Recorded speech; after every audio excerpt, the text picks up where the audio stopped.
A primeira palavra do Evangelho de São João é uma pergunta. O que estáis procurando? Eis aí. E aqui nós já podemos iniciar a nossa reflexão. Mas essa é a grande pergunta que nós precisamos responder nesse domingo. O que é que vocês estão procurando? O que é que nós realmente estamos procurando em nossas vidas? Qual é o objeto dos nossos desejos, nossos anseios? Pelo que é que nós estamos anelando? Por que é que nós estamos tão insatisfeitos? Por que é que a nossa vida é uma vida fundamentalmente tão insatisfeita, inquieta, não resignada? Nós sempre queremos mais. O que é que nós estamos procurando? É claro, se nós não sabemos para onde nós vamos, nós precisamos de um mestre. Nós precisamos de alguém que nos ensine. Nós precisamos nos colocar na posição de discípulos, de seguidores, de alunos que aprendem, de quem realmente, humildemente, diz, confessa a sua ignorância, diz, eu não sei, e dizer, mestre. É isso que dizem os discípulos do Evangelho. Rabi, mestre, onde mora?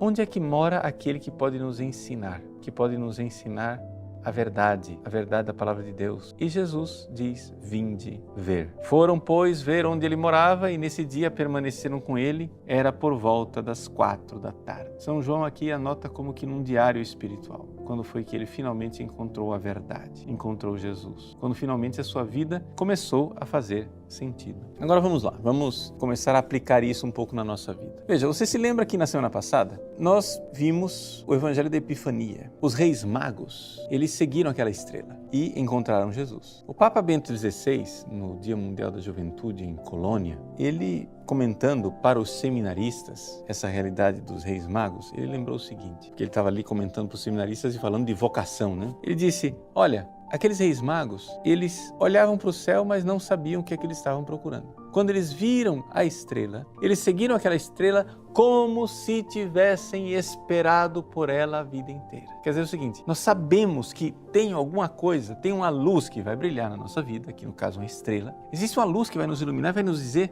para onde nós temos que ir. Pois bem, como é que acontece isso? Como é que acontece esse fenômeno de eu encontrar o sentido da minha vida? Como é que finalmente eu que estou perdido, batendo a cabeça por aí, não sei para onde é que eu vou, insatisfeito, inquieto, com a vida talvez incoerente, uma vida que não tem norte e não tem sul, como que eu vou encontrar o caminho? Bom, para encontrar o caminho, meu irmão, você precisa de uma luz. A luz, a gente encontra nesse processo que está descrito aqui no Evangelho. Primeiro tem alguém lá fora que aponta, é a estrela. São João Batista aponta para Jesus que passa e diz, eis o Cordeiro de Deus. E eles seguem. E a gente começa a seguir Jesus. A gente começa a seguir Jesus de coração sincero.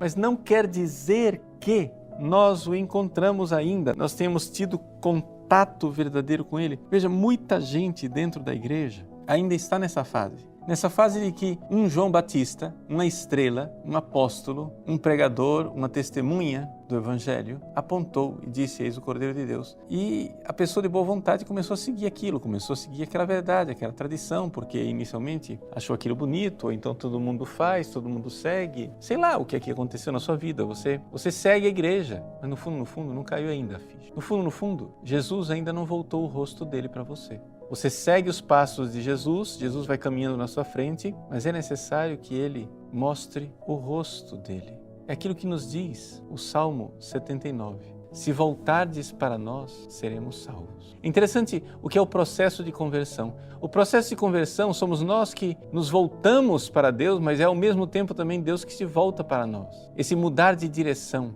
né? Esse converter-se, que em hebraico, né, é Shuv, convertei-vos. Nós temos que nos converter. E o Salmo 79 diz assim, convertei-nos, ó Senhor do Universo, e sobre nós iluminai a vossa face, se voltardes para nós seremos salvos. Veja, convertei-nos, se voltardes para nós. São duas conversões. Nós nos convertemos para Deus e Deus se converte para nós, ou seja, ali nós vemos que existe esse processo inicial, você começa a seguir Jesus, meio que tateando, meio que procurando o caminho ainda. Chega uma hora que ele, para converter você, ele se converte a você, ele mostra a sua face. Mas esse voltar-se de Jesus é um voltar-se questionador, é um voltar-se de quem pergunta. Ele diz, mas enfim, o que é que você está procurando mesmo? Você está procurando você? Você está procurando a sua felicidade egoísta? Você está procurando fazer as suas vontades, seus caprichos? O que você está querendo aqui? Ou seja, você veio à igreja,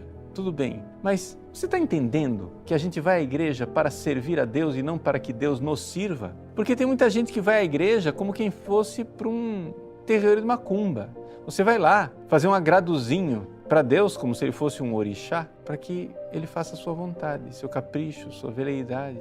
Mas não é isso. Deus não quer algo de você. Deus quer você. Deus não quer um despacho, que você dê algo de você. Deus quer você, você inteiro. Então o que vocês estão procurando? Bom, os discípulos respondem bem. Eles respondem dizendo mestre. Essa palavra já é uma belíssima resposta, porque ela já é uma profissão de fé que diz ele é o mestre interior, se ele não nos ensinar, nós não saberemos. Não adianta João Batista ficar apontando do lado de fora, se nós não o encontrarmos. Onde moras? E a resposta de Jesus, na nossa vida concreta, é que ele mora no nosso coração. Você precisa ficar atento desta palavra de Deus que está dentro de você e que quer brilhar no seu coração. Deus quer te ensinar. Então a primeira coisa que todo discípulo de Jesus precisa fazer é aquilo que está escrito neste evangelho.